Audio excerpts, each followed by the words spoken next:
তখন ওনার বাবা আমার সাক্ষাতে, আমি তখন ওনার বাবার পক্ষে ছিলাম। ওনার বাবা বলছে যে ঠিক আছে, রাস্তা চলেও তো 50 বছর হবে, এই 50 বছর থাকি ওরা হাঁটা যাওয়া করে করে করে করে কোন নেই, কিছু নেই। এখন ওরা মাপ জোঁকে নাকি আমার জমি হয়েছে, এখন রাস্তাটা কাটি ওরা ফেলেছে। আমার জন্মসূত্রে দেখি ওই রাস্তা হাঁটে ওরা, এখন জমি এপাক ওপাক হয়েছে সেটা আর আমি জানি না। এই রাস্তাটা অনুমান 40-50 বছর হবে ওনারা যাতায়াত করে এই রাস্তা দিয়ে। হ্যাঁ, এখন এই জমিনটা নাপ দেওয়া ছিল এপাকে আরও 5 ফুট ওই জমিনের সাথে।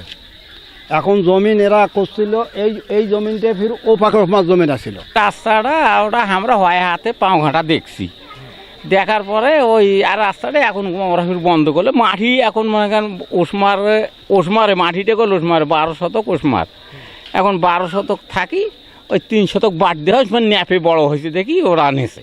অনেক কয়বার হয়েছি, মানে এখানে ব্যাপারটা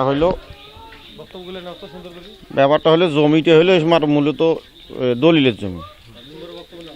এখন ইদারিং এরা দিছিল, এখন আর দেয় না। এখন এর পরে মনে করেন টিউ নাল ছিল, এসিলে নাল ছিল, তারপরে তোমার হলো ওসিওয়াল ছিল, সবাই মিলি মানে বুঝে পড়া করা হয়েছে। এখন এই পর্যন্ত আসে, এখন কি সমাধান হবে সেটা এখন ওপর কর্মকর্তারা। যে রাস্তাটা যে চলাচল করছে এটা আপনি কতদিন আগে দেখছেন যে এই পাশে চলাচল করছে তারা? রাস্তা অনেক দিনই আসছিল, রাস্তাটা ইসমাত জমি, এখন দিছিল ওরা, এখন কোনো এক কারণবশত জিনিসটা মানে বিশৃঙ্খলা হয়ে গেছে। জমি 40, 62, 92 এবং দলিলে 12, যেটা ইউনো এসিলেন স্যার, থানার ওসি, কমান্ডার এবং সেনাবাহিনীর মেজর সবাই জানেন, দেখেছেন, মানবাধিকার দেখেছেন, ইতিপূর্বে অনেক সাংবাদিক সম্মেলন হয়েছে তারাও দেখেছেন। কিন্তু আমাদের জমি হচ্ছে 22 শতাংশ। আমার মামা খালা, মামাকে দেয়নি, মামার তো ভাইদেরকে দিচ্ছে, আমার মা খালাক আর আমার মাকে দিচ্ছে হচ্ছে 22 শতাংশ আমার নানা রেজিস্ট্রি করে। সেই 22 শতাংশের ভিতরে এই রাস্তাটা আমাদের ছিল প্রায় 50-52 বছর থেকে। পিছনে আরও 15-20 জন যাতায়াত করতো।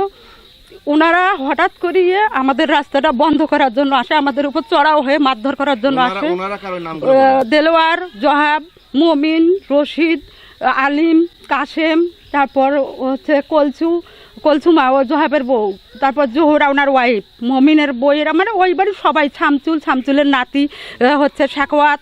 এরা আমরা বাথরুমে গেলেও আমাদের যদি গোসল করতে যাই গোসলখানা ওখানেও ভিডিও করে, এমন অবস্থায় আমাদেরকে ফেলছে।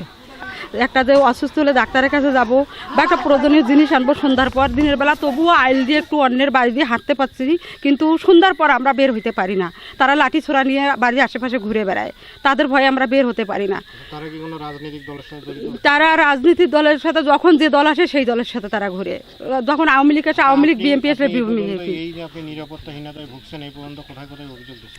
এ যাবো তো আমরা ডিসি স্যারের কাছে গেছি, বিভাগীয় কমিশনারকে জানাইছি, আমি হোয়াটসঅ্যাপে অনেকবার তাকে আমি সব কিছু পাঠাইছি, উনি দেখছেনও, চিন করছে, ওগুলো আছে আমার মোবাইলে। তারপর হচ্ছে ডিসি স্যারের কাছে আমি 2 বার গেলাম, ইতিপূর্বে যে ডিসি স্যার আছিল তাকেও সব কিছু জানাইছি। উনি আমাকে এসপি স্যারের দ্বারা ডাকে নিয়ে ছিল এসপি অফিসে।